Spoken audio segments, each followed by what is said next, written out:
গাজর তো প্রায় সারা বছরই পাওয়া যায়।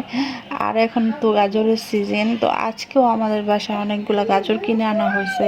আর গাজরের সিজনে কম বেশি কিন্তু গাজরের হালুয়া বানানোই হয়। তো আমি ভাবলাম আজকে বাসায় গাজর যেহেতু আছে, গাজরের হালুয়া তৈরি করে নেই। এই জন্য প্রথমে হচ্ছে আমি গাজরটাকে ছুলে ভালো করে ধুয়ে তারপর বটির সাহায্যে কুচি কুচি করে কেটে নিছি। কেটে নেওয়ার পর হচ্ছে একটা কড়াইতে 2 চা চামচ হচ্ছে ঘি দিয়ে, তারপর হচ্ছে 2টা এলাচ আর 2টা হচ্ছে দারচিনি দিয়ে, তারপর আমার কুচনো গাজরগুলো হচ্ছে দিয়ে দিতেছি।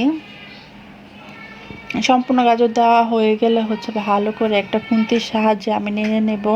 নেড়ে নেওয়ার পর খেয়াল রাখবো যাতে চুলার আঁচটা মিডিয়াম লো হিটে থাকে, কারণ আমি এখানে কোনো পানি ইউজ করিনি। যেহেতু পানি ইউজ করিনি, অল্প আছে হচ্ছে গাজরটা কে আমি সিদ্ধ করে নেব। আর এখানে হচ্ছে গাজর থেকে একটু পরে সামান্য পরিমাণ পানি ছাড়বে। এই পানিতেই হচ্ছে অল্প আছে একটু পরপর নেড়ে দিয়ে হচ্ছে আমি গাজরটাকে সিদ্ধ করে নেব। একটু পরপর নাড়ার পর হচ্ছে গাজরের পানিটা হচ্ছে অলমোস্ট প্রায় শুকিয়ে গেছে। আর হচ্ছে আমার গাজরও এখন প্রায় 50% হচ্ছে সিদ্ধ হয়ে গেছে। এখন আমি অপেক্ষা করব পানিটা সম্পূর্ণ টেনে যাওয়া পর্যন্ত। ভালো করে নাড়তে হবে। পর্যায়ে ভালো করে নাড়ার পর হচ্ছে আমি পানিটা প্রায় হচ্ছে শুকিয়ে গেছে। এখন হচ্ছে আমি এখানে ইউজ করব লিকুইড দুধ। এখানে আমি হচ্ছে 2 কাপ লিকুইড দুধ দিছি মালাই সহ দিলে হচ্ছে কি গাজরটা দেখতেও সুন্দর হয়, আর হচ্ছে মালাইয়ের একটা সুন্দর থিকনেস তৈরি হয়, খেতেও মজা হয়। এর জন্য হচ্ছে আমি চেষ্টা করি যাতে মালাই সহ দুধটা ইউজ করতে পারি। দুধটা দেওয়ার পর হচ্ছে একটু পরে বলক আসার পর হচ্ছে সুন্দর একটা কালার তৈরি হয়, আর দেখতেও কিন্তু সুন্দর লাগে।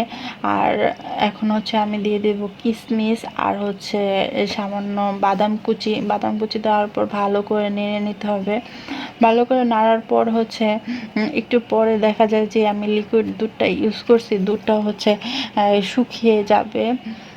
আস্তে আস্তে নাড়ার পর হচ্ছে দুধটা প্রায় অলমোস্ট হচ্ছে শুকিয়ে গেছে, বাদামও দেওয়া হয়ে গেছে। এখন হচ্ছে আমার গাজরটাও পুরোপুরি সিদ্ধ হয়ে গেছে।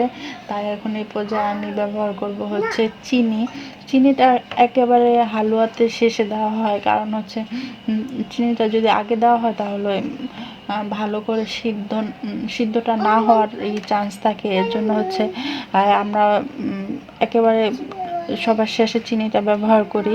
চিনিটা দেওয়ার পর একটু পরে হচ্ছে চিনি থেকে পানি ছাড়বে। পানি ছাড়ার এই পর্যায়ে হচ্ছে একটু পরপরই ভালো করে নেড়ে নিতে হবে।